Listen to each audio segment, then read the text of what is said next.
Good morning, children. Today we are going to learn the summary of the poem The Duck and the Kangaroo. The Duck and the Kangaroo has been written by Edward Lear. Look at the very first stanza of the poem. Said the duck to the kangaroo, "Good gracious, how you hop over the fields and the water too, as if you never would stop.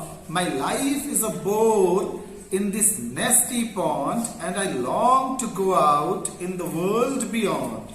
I wish I could hop like you," said the duck to the kangaroo. So in the very first stanza, at the outset of the poem, a duck is talking to the kangaroo. In these lines, the poet describes a conversation between the duck and the kangaroo.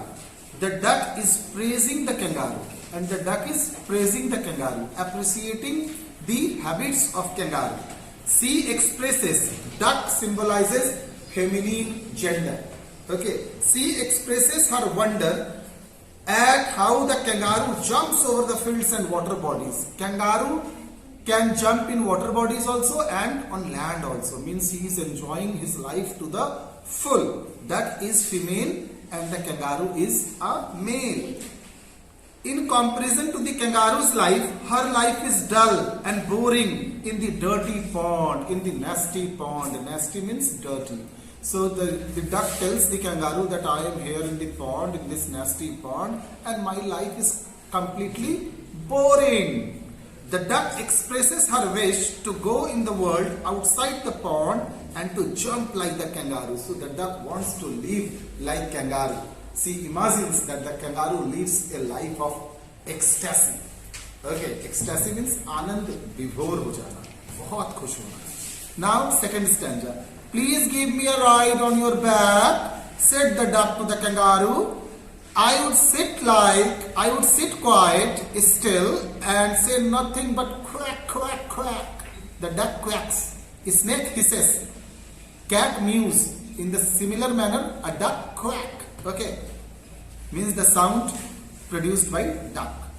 The whole of the long day through, and we would go to the D and the jelly bolly over the land and over the sea. Please take me a ride. Oh, do, said the duck to the kangaroo.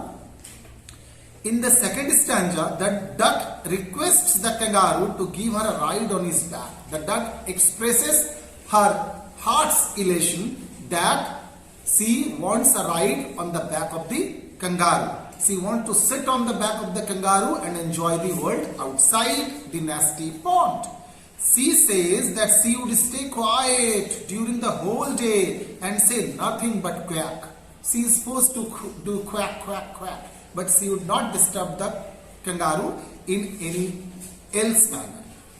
Together they would travel to many imaginary places like D, Jelly Bolly, and over the land and over the sea. D, Jelly Bolly, these are the names of the visiting places. She requests the kangaroo to agree to give her a ride. And now she requested the kangaroo, please allow me to have a ride on your back. Sitting on the back of the kangaroo, the duck wants to enjoy visiting the whole world. Now stanza 3. Said the kangaroo to the duck. In the first two stanza, the duck made request to the kangaroo. Now the kangaroo begins to speak. This requires some little reflection. Perhaps on the whole, it might bring me luck. And there seems but one objection. I have one objection in giving you a ride on my back. What is that?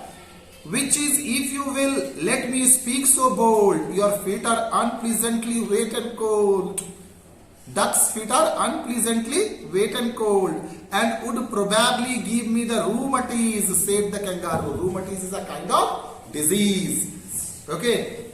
Rheumatiz means sneezing and cold condition of the body due to continuous wetness. Okay, it is a kind of disease. Now explanation of the third stanza.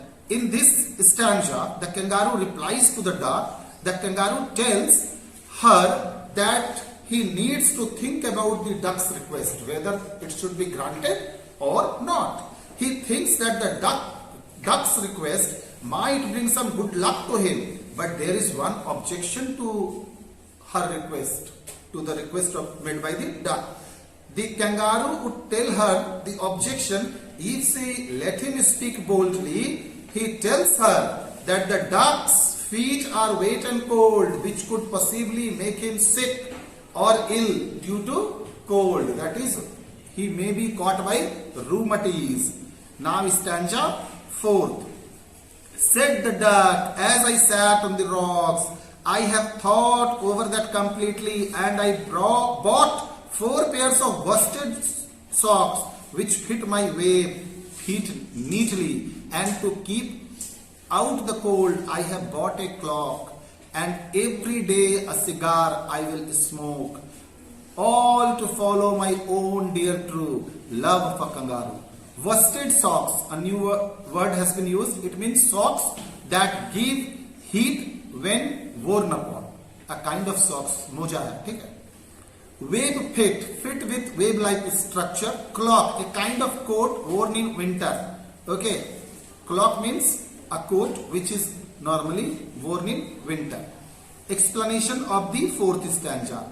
In the 4th stanza, the duck tells the kangaroo that she had also thought about this problem, about the problem of wet feet while sitting on the rock. So, in order to solve this problem, she bought 4 pairs of warm socks that will keep her wet feet warm. She had also bought a warm coat to keep herself warm and would smoke a cigar every day.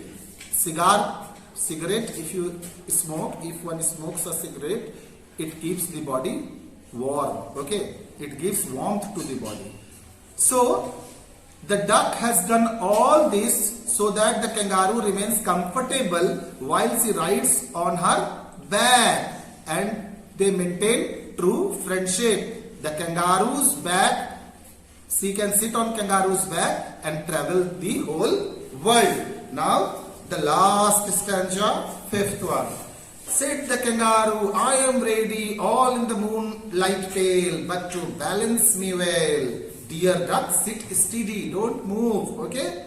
And quite at the end of my tail, so away they went with a loop and a bound, and they hopped the whole world 3 times round. And who was so happy? Oh, who? As the duck and the kangaroo.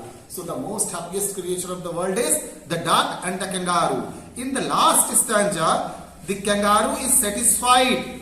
Duck has solved all the problems arised by the kangaroo. So the kangaroo agrees to give ride on his back for the duck. The kangaroo agrees to the duck's request and tells that they will start the journey at midnight at 12 night. They will start the journey when the moon is shining, and the moon shall be shining and the whole world will be quiet. They will enjoy traveling, visiting at that hour of the night, and sit on the end of his tail. Then both friends started on their journey with jumping, hopping. They traveled the whole world 3 times. Now, no one could be as happy as the duck and the kangaroo, and the joy of the duck and the kangaroo knew no bounds. They became very happy. Okay, they felt as if they are the king and the queen of the world. Got it? Thank you. Have a nice day.